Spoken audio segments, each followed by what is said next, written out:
Okay, so anyway, people, God, people have a screwed up sense of what God is supposed to be to them. Now, if God is a wrathful God to you, well, if you feel that God has wrath in him, jealousy, it says in the Bible that, you know, do not worship any other gods but me, because I am a jealous God. Now that sounds like, jealousy is it's always been a habit, a bad habit of people. So to say that jealousy, that God is jealous, um, or for God to be perceived as jealous, that there is some, people that have, uh, I'll say that that's not responsible with relationships, or they're not responsible in regards to being able to be um, trusted, because these things that are mentioned in the Bible about God having these type of emotions or feelings, there's two types of things going on in the Bible and any doctrine.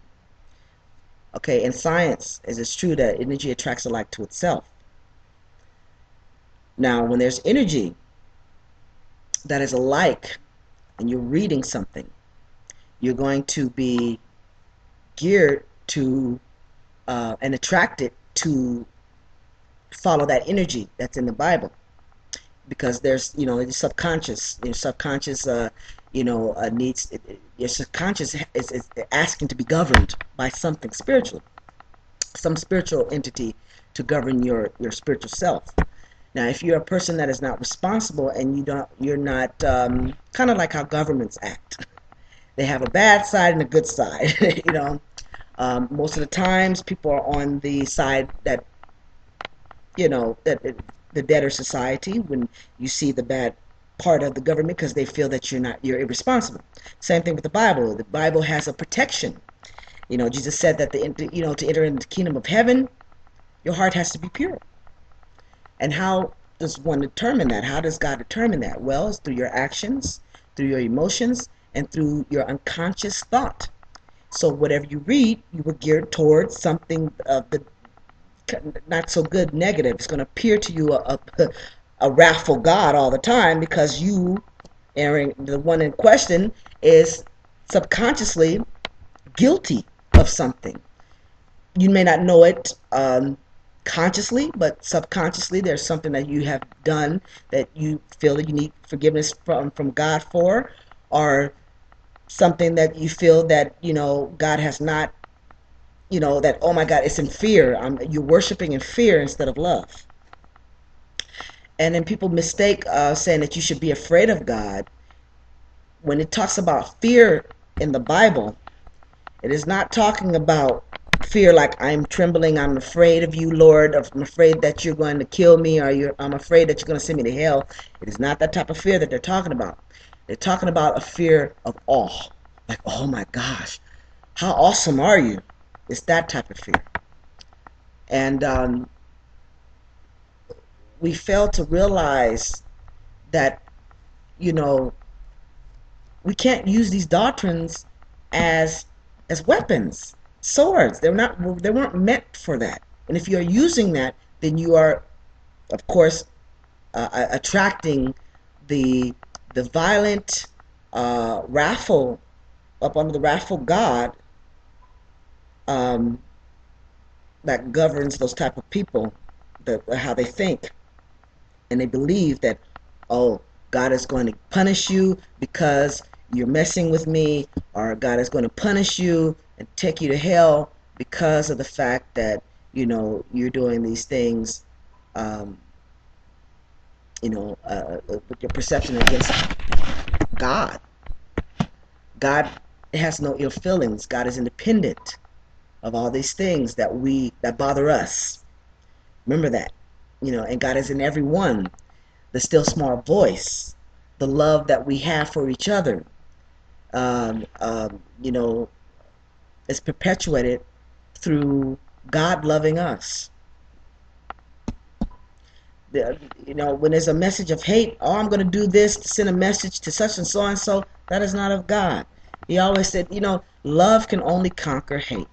It takes a strong person, a really strong individual, to sit there and say, you know what, I love you even regardless of what you're sitting up here doing to me. It takes more, because people perceive that as weak, a punk, or whatever.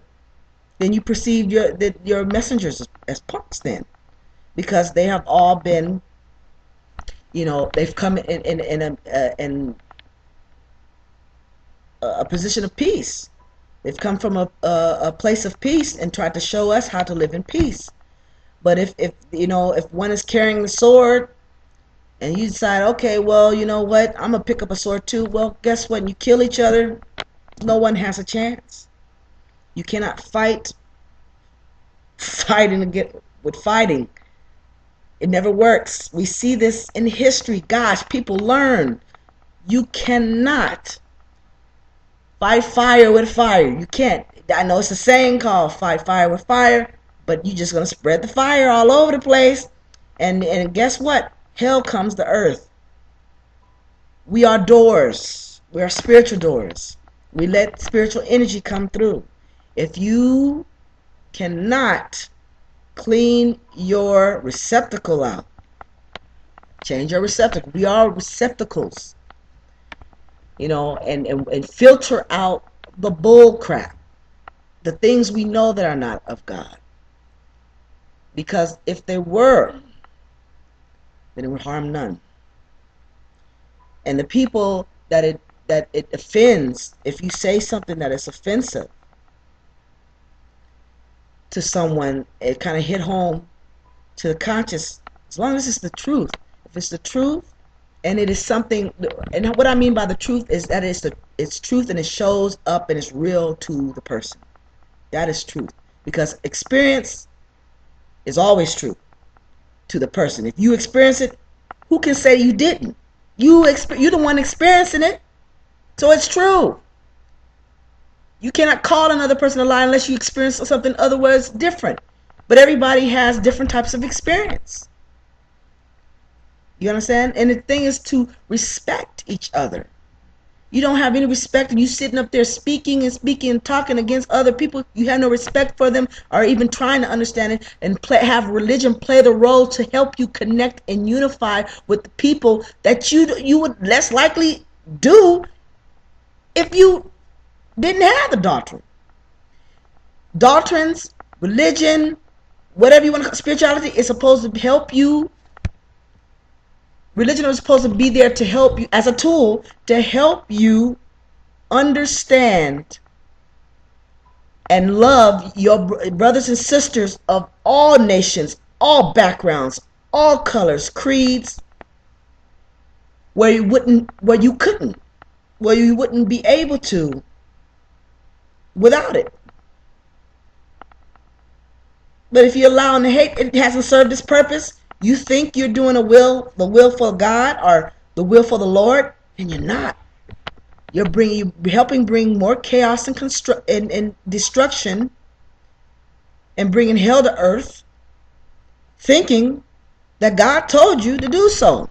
The God of wrath is going to get you if you don't. Two energies in every doctrine. One will be attracted to one other energy, one will be attracted to the other. This is called the divine separation that the Bible and all doctrines talk about. Okay? Don't be caught up in a false god. Don't be caught up in the thing is, both types of behaviors and types of thoughts are revealed in the Bible and the Quran and all doctrines. Okay? Which one you're going to gear towards is up to you, because it's separating. It's there to separate people, their thoughts, and what a man thinketh, so shall he be. So it comes out. If it's in here and here, it's going to come out and reveal, because you're going to go according to something. If you are geared towards an energy in the Bible that is hateful, wrathful, and you feel a guilt That, oh God, I have to serve you because I'm guilty and I have to cover all the, I want to do good and stuff like that, so just I can erase all the bad stuff, and you can send me to heaven. That's how a lot of people think, surprisingly. Oh, you don't believe so? Oh, well, all you got to do is read the Bible, and then follow your life experience. Know what your life experience is, and then compare it to the scriptures of the Bible. Nobody can dispute what you experience. What you experience is real because you experience it, and it's the truth, or you wouldn't have experienced it. Love one another, people. The time is now. It's short. I'm gonna tell you, Christ is not coming. He's not on his way. He's here. God is here.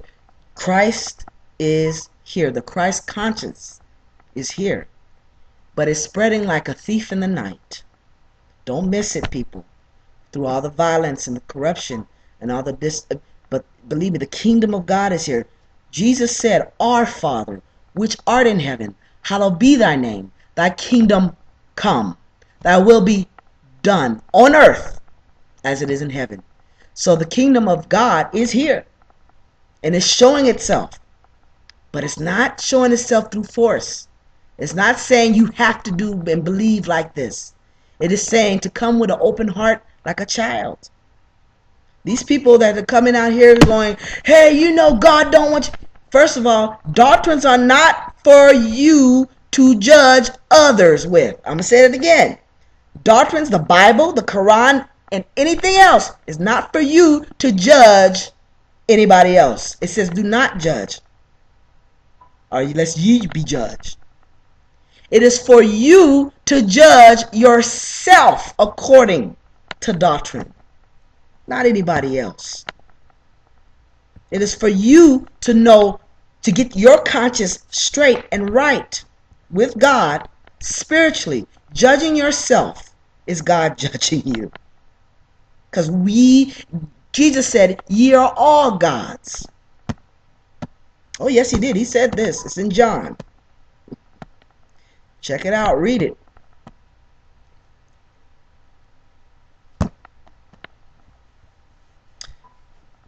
God doesn't want nobody fighting for him. God is independent of all this. But you can't speak up for God. But as an example, his example to other people. Lead by example, not just your words, not by putting violence out there, because violence only begets violence. There is no other way. We see this in history of the Bible, history of our history books, history of America, especially America. People, let's get it together. The kingdom of heaven is here now. It's here. One planet, one people. Get that. No matter what kind of race, color, or creed. Your personal opinions that are human, because you say, I hate the people over there. They're doing it. Hate. You're hating the wrong things. You're hating your brothers and your sisters. You should hate the violence that's behind it. And do the opposite. Don't fight violence with violence. God bless. Be safe. Peace. One planet. One people. Get it together.